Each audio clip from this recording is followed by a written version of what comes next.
पत्रकार बांधवांचे स्वागत करतो। कोपरगाव नगरपालिका व महाराष्ट्रातल्या सार्वत्रिक निवडणुकाच्या निमित्ताने 2 तारखेला होऊ घातलेली निवडणूक महाराष्ट्रातील 24 नगर परिषदा आणि जवळपास महाराष्ट्रातील 154 सदस्य संख्या असलेल्या नगरसेवकांची निवडणूक ही न्यायालयाच्या निर्णयामुळे पुढे गेलेली आहे। त्या अनुषंगाने काही खुलासे करण्याची भारतीय जनता पक्ष व लोकसेवा आघाडीच्या वतीने मी या ठिकाणी उपस्थित आहे। माझ्या समवेत आहे संतोष भाऊ गंगवार, सिद्धार्थ साठे, संदीप वागचौरे।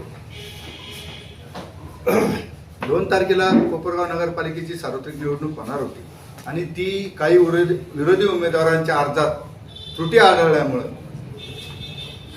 काही उमेदवार न्यायालयात गेले होते। 24 ते 27 दरम्यान ती प्रक्रिया पूर्ण करणे गरजेचे होते, पण निवडणूक निर्णय अधिकारी आरोनी ती प्रक्रिया पूर्ण अपेक्षित केली नाही।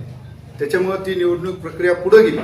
महाराष्ट्रातील 24 पालिका आणि 154 सदस्य संख्येची त्या निमित्ताने विरोधी उमेदवार व विद्यमान आमदारांनी डॉक्टर बाबासाहेब आंबेडकर स्मारकात या ठिकाणी एक आंदोलन केलं काळ्या फिती लावून, आणि त्याने असं भासवण्याचा प्रयत्न केला की ही निवडणूक आमच्यामुळे पुढे गेली। आमच्यामुळे जर पुढे गेली असेल तर महाराष्ट्रातल्या 24 नगरपालिकांची निवडणूक पुढे गेली। त्याच्यात अजितदादा पवार यांची नगरपालिका बारामती ती सुद्धा पुढे गेली आणि त्यांनी असं भासवलं कोपरगाव शहरातील जनतेला की निवडणूक पुढे जाण्यास कारणीभूत भाजप व लोकसेवा आघाडी कारणीभूत आहे। जर विरोधी उमेदवाराच्या अर्जात जर त्रुटी असेल आणि निवडणूक निर्णय अधिकाऱ्यांनी त्याच्यात जर कारवाई करणे अपेक्षित असताना केली नसेल, तो उमेदवाराचा नैसर्गिक हक्क आहे जो संविधानाने आम्हाला दिलेला आहे, न्यायालयात जाणं दाद बांधणं। ते उमेदवार संविधानाच्या मार्गाने न्यायालयात गेले आणि न्यायालयात गेल्यानंतर त्यांना ती प्रक्रिया पुढे ढकलली। पण विरोधी जे उमेदवार आहे राष्ट्रवादी काँग्रेसचे, त्यांनी अशा पद्धतीचं आंदोलन केलं काळ्या फिती लावून बाबासाहेब आंबेडकर स्मारकात का आम्ही त्यांना संविधानाचाच निर्णय मान्य नाही। मग कदाचित त्यांनी केलेला हा न्यायालयाचा अवमान आहे आमचं असं मत आहे, कारण काळ्या फिती लावून न्यायालयाच्या निर्णयाविरुद्ध त्यांनी आंदोलन केलेले।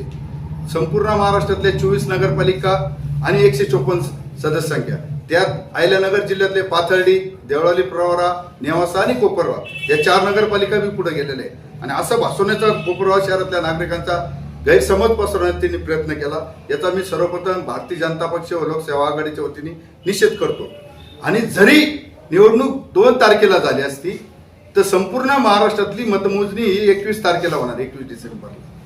म्हणजे 2 तारखेला होऊन 3 तारखेला निकाल कोणताच लागणार नव्हता, पण ते भासवण्याचा प्रयत्न, कारण ते जनतेच्या मनातून पूर्णपणे उतरले। त्यांना माहिती ही निवडणूक राष्ट्रवादी काँग्रेस आणि त्यांचे उमेदवार हे पराभूत होणार आहे। शहरात भारतीय जनता पक्ष लोकसेवा आघाडीची सत्ता येणार आहे। आमचे नगराध्यक्षाचे उमेदवार पराग संधान विजय होणार, पण त्यांनी एक खोटं जे दाखवण्याचा प्रयत्न केला त्याचा आम्ही निषेध करतो। आणि काल महापरिनिर्वाण दिनाच्या निमित्ताने बी विरोधी उमेदवार आणि बाबासाहेब आंबेडकर स्मारकात येऊन त्यांनी ज्या पद्धतीत केलं, कालही ते बोलले का माझ्या संस्थेचं नाव समता आहे, पण मला 24 वर्षात 2001च्या नगरपालिका निवडणुकीनंतर काकासाहेब कोयटे कधी बाबासाहेब आंबेडकर स्मारकात दिसले नाही, महापरिनिर्वाण दिनाला दिसले नाही, विश्वरत्न डॉक्टर बाबासाहेब आंबेडकर जयंतीला दिसले नाही, धम्मचक्र प्रवर्तन दिनाला दिसले नाही, धम्मचक्र प्रवर्तन दिनाला सुद्धा दिसले नाही। मग असं असताना ते वेगळी प्रेम दाखवत आहे बाबासाहेबबद्दल। त्यांचं म्हणणं आहे माझ्या नावात समता आहे।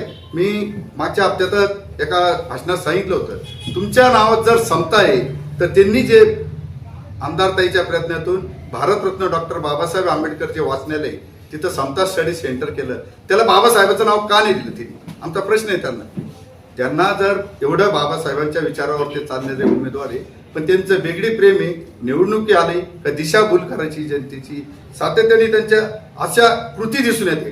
24 वर्षात ते कुठेही दिसले नाही, म्हणजे बाबासाहेब आंबेडकर स्मारकात दिसले नाही। अन्याय अत्याचार जरी झाला असेल, या उलट सहकर्मशी शंकरराव कोले सहकारी साखर कारखान्याचे विद्यमान चेअरमन विवेक भैया कोले जेव्हा चेअरमन झाले पहिल्यांदी, तर त्यांनी महाराष्ट्रात एक इतिहास घडवला, असा एक निर्णय घेतला का व्हाईस चेअरमन पदी संपूर्ण महाराष्ट्रात सहकारी साखर कारखान्याचे याच्यात एक मागासवर्गीय व्हाईस चेअरमन केला। आमचे माननीय रमेशरावजी घोडेराव साहेब यांना दलित समाजातल्या व्यक्तीला त्यांनी व्हाईस चेअरमन पदाचा बहुमान दिला. या उलट समता पत संस्थेत जर काकांना बाबासाहेबांच्या विचारावर त्यांच्या समतेबद्दल एवढं प्रेम होतं तर त्यांनी व्हाईस चेअरमन सुद्धा दिलेलं नाही अद्यापर्यंत.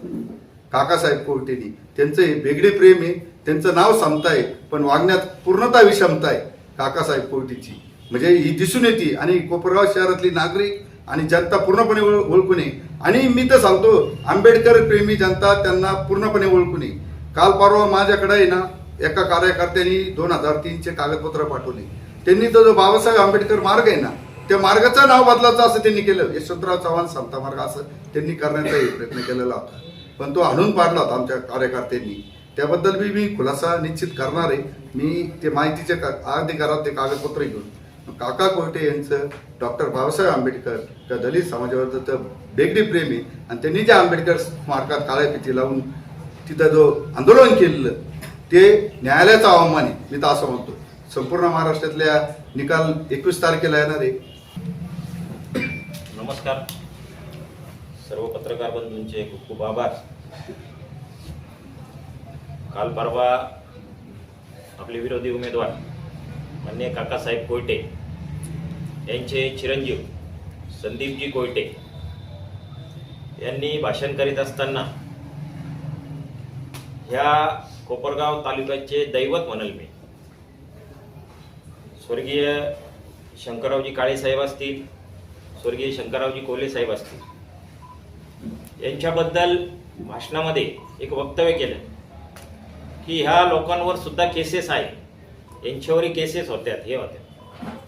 मी आपल्या माध्यमातून प्रथमतः संदीपजींना त्या शब्दाबद्दल माफी मागायला लावतो की आपण हे तालुक्याचे 2 नेते आहात. कधी काळी आपले वडील सुद्धा यांचे कार्यकर्ते होते आणि आज आपण दोघांपैकी एकाच्या आधिपत्याखाली ही निवडणूक लढवता. तर मी त्यांना सांगू इच्छितो की या दोन्ही नेत्यांचा ते काळे साहेब असतील किंवा कोल्हे साहेब असतील हे आमच्यासाठी आदरणीयच आहेत. तर ह्या दोन्ही नेत्यांचा त्यांनी त्या ठिकाणी अपमान केलेला आहे. काळे साहेब कोल्हे साहेब यांच्यावर निश्चित केसेस असतील पण आज माझ्या 52 वर्षाच्या काळामध्ये मी बघितलं की ह्या लोकांनी मग काळे साहेब असतील कोल्हे साहेब असतील यांनी फक्त पाण्यासाठी या ठिकाणी लढा उभारला. मग पाणी असेल रस्त्यासाठी असेल की लोकहिताची जी कार्य होती किंवा जी आंदोलनं होती त्याच्यासाठी त्यांनी निश्चित लढा उभारला आणि लोकहितासाठी त्यांच्यावर त्या ठिकाणी केसेस दाखल झाल्या. तर मी माननीय संदीपजी कोयटेंना सांगू इच्छितो की त्या केसेस त्यांच्यावर कुणाला फसवण्याच्या नव्हत्या किंवा काही नव्हत्या. आज जर बघितलं तर माननीय काकासाहेब कोयटेंवर 336 इतरांच्या जीवन व सुरक्षितेला धोका, 340 चुकीची बंदिस्ती, 406 मालमत्ता पैशाचा गैरवापर, 408 विश्वासाचा गैरवापर, 409 आर्थिक गैरव्यवहार, 417 ठगवणे, 418 जाणीवपूर्वक फसविणे, 420 फसवणूक, 467 मौल्यवान सुरक्षा मृत्यूपत्र किंवा इतर कोणत्याही आर्थिक अधिकारासंबंधी दस्तावेज बनावट करणे यासारख्या गंभीर गुन्ह्यांची नोंद ही माननीय समोरचे उमेदवार आमचे काकासाहेब कोयटे यांच्यावर आहे. त्याचप्रमाणे जर आपण संदीपजींवर जर बघितलं तर त्यांच्यावर 141 कोटीची कॅनरा बँकेची फसवण्याची नोटीस आहे. त्याबद्दल CBIने गुन्हा दाखल केलेला आहे. आणि काकासाहेब कोयटेंबद्दल जर सांगायचं झालं तर त्यांच्यावर टोटल 13 केसेस होत्या. त्यापैकी 6 निकाली निघलेल्या आहेत आणि 7 अद्यापही प्रलंबित आहेत. त्यात जी व्यापाऱ्यांबरोबर चर्चा करीत असताना जवळजवळ 10 दिवसापासून मी व्यापाऱ्यांबरोबर फिरतोय, व्यापाऱ्यांबरोबर रोज बैठका घेतोय. त्यांच्या माहितीनुसार की या 2 ज्या केसेस आहेत याच्यामध्ये ते फरार सुद्धा होते. जर मग आपले पिताश्री किंवा आपण जर या गुन्ह्यांमध्ये बरबडलेले आहात, यामध्ये आपण गुंतलेले आहात, मग आपल्याला कुठला अधिकार आहे की सन्माननीय कैलासवासी शंकररावजी कोल्हे असतील किंवा स्वर्गीय शंकररावजी काळे साहेब असतील यांच्यावर गुन्हे दाखल आहे हा म्हणण्याचा आपल्याला अधिकार नाही. त्याच्यामुळं मी आपल्या माध्यमातून त्यांना सांगू इच्छितो की आपण कोपरगावचा इतिहास जाणत नाही. आपले पिताश्री ज्यावेळेस 2001ची निवडणूक हारले त्याच्यानंतर ते सुद्धा ह्या कोपरगावच्या राजकीय पटलावरून गायब झाले.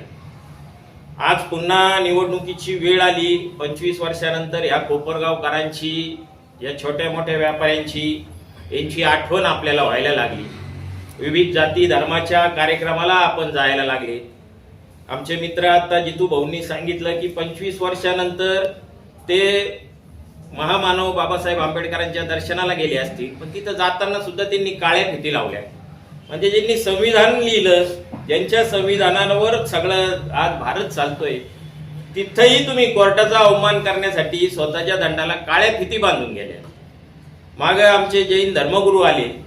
मला आठवत नाही की आपण 25 वर्षात कधी आमच्या मंदिरात आले असाल, कधी आमच्या गुरूंचे दर्शन आपण घेतलेले असाल. केवळ फक्त निवडणुकीपुरतं आपण का राजकारण करायचं? आपण जर 25 वर्ष या पटलावून गायब झाला होता तर मग आपण याच्यावर येऊन पुन्हा असे आरोप करणं हे चुकीचं आहे. म्हणून मी संदीपजींना या ठिकाणी सांगू इच्छितो आपल्या माध्यमातून की संदीपजी, या कोपरगाव तालुक्याचा एकदा आपण अभ्यास करा. त्यातले त्यात कोपरगाव तालुका नाही पण आपण शहराचा तरी अभ्यास करावा की काय, आणि मगच आपण एखादं वक्तव्य त्या ठिकाणी करावं. आपल्या वक्तव्यामुळं त्या ठिकाणी जे कोल्हे साहेबांवर, काळे साहेबांवर प्रेम करणारे जे सगळे आहेत त्यांनी आम्हाला संपर्क केला, बऱ्याचशा माहितीही त्यांनी आम्हाला दिल्या आणि कुठंतरी सगळ्यांचं मन त्यामुळं दुखावलेलं आहे. म्हणून मी आपल्या माध्यमातून त्यांना आव्हान करू इच्छितो की आपण त्याबद्दल तुम्ही माफी मागा. संदीप कोयटे म्हणतात की माझ्यावरील गुन्हा सिद्ध करून दाखवा. तर राजकारण सोडा. ओपन चॅलेंज काय बोलायचं? ओपन करून दाखवायचं. त्यांच्या नोटीसी बीटीसी त्या काही सगळ्या आहेत, ते मागही तुम्हाला आमचे नेते विवेक भैया कोल्हे यांनी त्यावेळेस त्या दाखवलेल्याच आहेत. त्या नोटीसी वगैरे त्या सगळ्या ते सिद्ध करायचं काय? सिद्ध तर सगळे जनताच सांगू राहिली काय आहे काय नाही. आणखीन बरेचसे कागदपत्र जनतेने आमच्याकडे आणून दिलेली आहेत. वेळोवेळी आपण पुढच्या पत्रकार परिषदेला सुद्धा त्याचा सगळा खुलासा आम्ही तुम्हाला करतच राहू.